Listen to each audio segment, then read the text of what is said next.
Porcelain tiles cleaning, Kingston upon Thames. Buys Fabritech tile cleaning.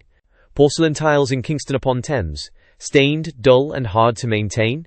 Porcelain tiles are meant to be low maintenance, but over time, they can become dull, stained and difficult to clean. If your floors always look streaky no matter how often you mop, the problem isn't the tile, it's what's left behind. Hard water stains can leave unsightly marks that won't wipe away. Grease and dirt build up on the surface, making floors feel sticky and unhygienic. Cleaning products leave behind a residue, creating a streaky, slippery film. Discolored grout can make an entire room look aged and dirty. Scratches from abrasive cleaning methods can dull the surface and lock in soils.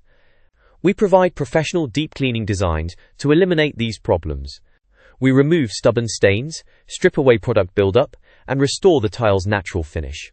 Our process lifts ingrained dirt and leaves floors looking fresher and cleaner.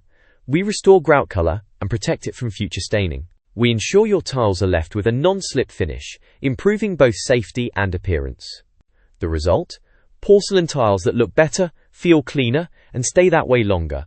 If your floors have lost their fresh, polished look, it's time to restore them for good. Call 0137 26 64337 or visit tilecleaningsurrey.co.uk to book your free consultation today.